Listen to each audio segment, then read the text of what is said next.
సూర్య వాళ్ళ ఫాదర్ వాళ్ళ ఫాదర్ మెడ్రాస్లో చనిపోతే అంత్యక్రియలకి దహన కార్యక్రమాలన్నీ ఆయన చేశాడు. ఓకే. కానీ ఆయన చూడడానికి చాలా బాధపడతారు.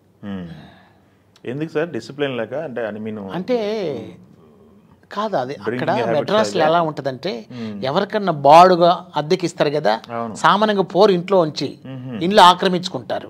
ఓ అవునా? అలాగనే ఒక ఇల్లు రాజబాబు గారిది ఆక్రమించుకున్నారు, కబ్జా చేసి పడేసి.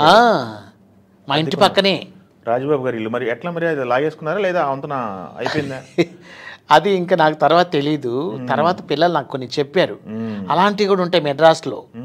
మెడ్రాస్లో ఎవరికి ఖాళీగానే ఉంచొచ్చు కానీ ఇల్లు ఎవరికి అద్దెకి ఇవ్వకూడదు. ఇంకా అయిపోయి అదే సంవత్సరం ఉన్నాడంటే కబ్జా చేసుకుంటారు. ఎందుకంటే అది బాగా ప్రైమరీ కదా చాలా.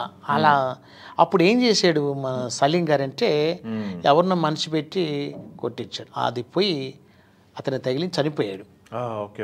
అది ఆయన కేసు అయింది. ఎంతమంది చేసినా కానీ ఆయన చివరికి కోలుకోలేకపోయాడు. ఇంకా భార్య మొత్తం అమ్మేసుకొని వెళ్ళిపోయారు. చాలా పతనం అనుభవిస్తూ వచ్చాడు మహానుభావుడు. ఎంత వైభవం.